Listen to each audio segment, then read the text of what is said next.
Oi, sétimo ano, tudo bem com vocês? Hoje nós vamos para a última semana da quinta apostila, nós estamos então na terceira semana e eu vou passar as orientações, tudo bem? Esta semana está um pouquinho, extensa, então vamos prestar atenção. A primeira atividade, a gente tem um conto, que se chama A Cumbuca de Ouro e os Marimbondos, tá bom? Lembra que na primeira semana a Pro mostrou pra vocês um coladinho que vocês deveriam colar aquele coladinho no caderno. Nesse coladinho a gente tem informações sobre o conto, características sobre esse gênero, tudo bem? Então, caso você tenha dúvida, você pode consultar esse coladinho, tudo bem? Ó, questão 11, então. Marque um X na alternativa que justifica que a narrativa anterior é um conto. Então, a gente já sabe que aquilo é um conto, mas o que justifica que aquilo seja um conto? Qual é a característica que justifica que sim, aquilo é um conto, tá bom? Você assinala apenas uma das alternativas, tudo bem? Questão 12. Identifique no conto acima os 4 diferentes momentos da ação, preenchendo o quadro a seguir. E depois responda a pergunta. Então, presta bastante atenção nessa. Você tem o conto lá, O conto também é uma narração. E ali você vai ter que identificar essas 4 características da estrutura desse conto, tá bom? Então, qual é a situação inicial? Lembra que no coladinho a Pro colocou como é a situação inicial? Então, você transcreva nessa parte aqui um trecho da situação inicial do conto, tá bom? O conflito, também transcreva. Qual foi o conflito? Qual foi o problema que apareceu ali? O clímax, o ponto alto do conto, o ponto de maior tensão. E, por fim, o desfecho, que é o que aconteceu, no final. Qual foi a resolução do conflito, tá? Questão 13 agora.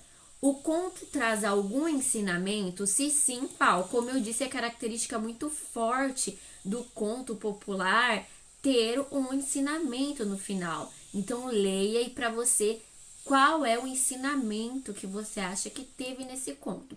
E escreva aqui. Olha, a Pro vai dar uma dica para vocês, A questão 14 está dizendo assim: marque um X na alternativa que justifica o uso das aspas no conto acima. Se você tiver dificuldade de interpretação na hora de fazer essas atividades, preste atenção na palavra de comanda do exercício, que é aquela palavra principal que está dando a ordem, que está fazendo o pedido do que seja feito na questão. Então, por exemplo, marque um X. Você sabe que aqui a palavra de comando é marque, Marque um X. E assim por diante. Se precisar, até grife essa palavrinha, tá bom? Então, aqui tá pedindo para você justificar o uso das aspas.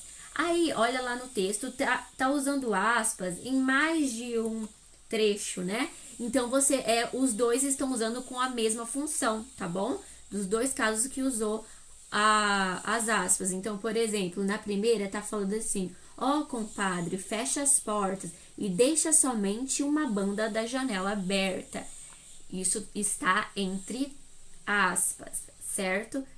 Então, aqui tá pedindo para você assinalar qual foi a função da aspa aí.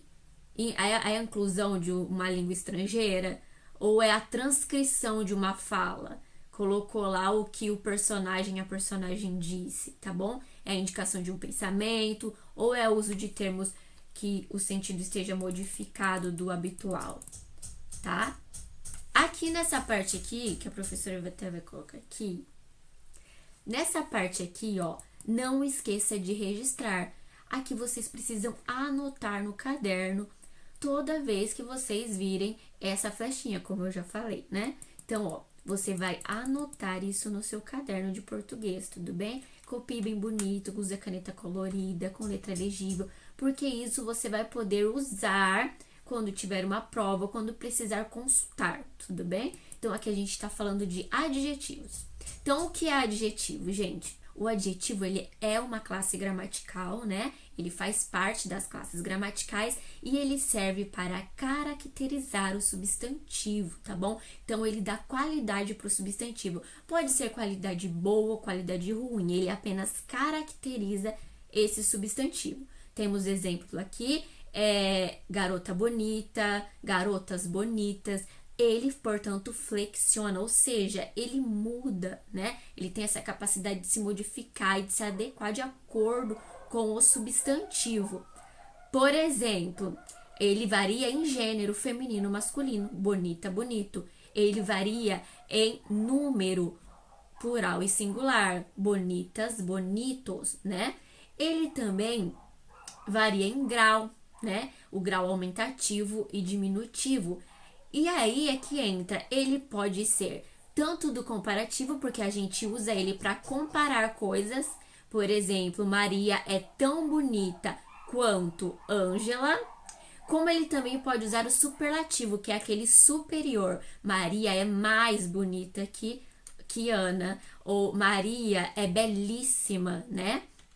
Então, a gente usa o adjetivo também para comparar e também para colocar no sentido de superior, né? Tanto para o mais quanto para menos, tá bom? Os adjetivos, gente, assim como o substantivo, ele também podem ser classificados, tá bom? Então, como a gente classifica eles? Ó, eles têm o simples, que é aquele que só a gente usa uma palavrinha apenas para caracterizar o substantivo. A gente também tem o composto, que aí no caso a gente tem mais de uma palavra para caracterizar o substantivo. Por exemplo, luso brasileiro, rosa claro, amarelo ouro. São adjetivos compostos, tudo bem? A gente também tem o adjetivo primitivo, que é aquele que vai dar origem aos outros adjetivos. Por exemplo, triste, alegre, tá? Isso ele dá origem para outros. E tem o adjetivo pátrio, tá? Que é aquele que vai indicar a nacionalidade, a origem de uma pessoa. Por exemplo, luceliense, carioca, paulista e por aí vai, tudo bem? Por último, nós temos a locução adjetiva. O que é a locução adjetiva? A locução adjetiva, gente, é quando nós temos duas palavras exercendo a função de um adjetivo. Mas o que é isso, Pro?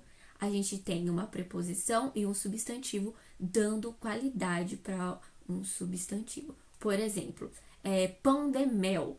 De mel tá dando qualidade a pão. Por isso, de mel é uma locução adjetiva. Tudo bem? Aí a gente tem amor de mãe, férias do ano. Então, do ano, preposição mais substantivo, dando qualidade pro substantivo, tá bom? Então, é uma locução adjetiva. Toda essa parte aí você precisa copiar no caderno, tá vendo que a flechinha termina aí, tudo bem?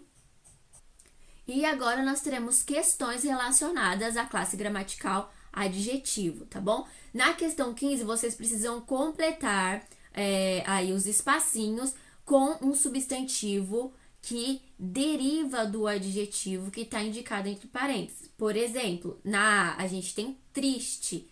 Maria não conseguia esconder o quê? A sua tristeza ao ler a carta de despedida. Então, a gente transformou triste em tristeza. E aí, por diante, tá bom?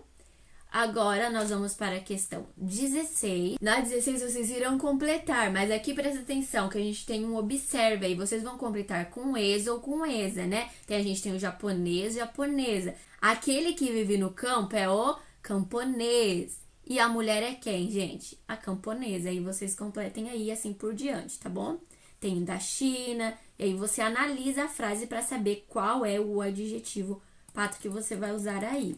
Na 17, você irá circular as locuções adjetivas, lembrando que são as duas palavrinhas, tá? Não circula tudo, são apenas as duas palavrinhas. Na 18, você vai analisar as palavras e em seguida você vai pintar de amarelo os quadrinhos dos adjetivos. E a de azul, os quadrinhos das locuções adjetivas. E na 19, nós temos um caça-adjetivos fácil. Por último, nós temos a questão 20, você vai formular frases com os adjetivos que foram encontrados no caça-palavras, tá bom? Eu sei que esse vídeo aqui, esse último vídeo, ficou um pouquinho extenso, tá bom? Mas é porque tem bastante conteúdo. Então, se você tiver alguma dúvida, pergunta pra Pro no grupo. Um beijo e até mais!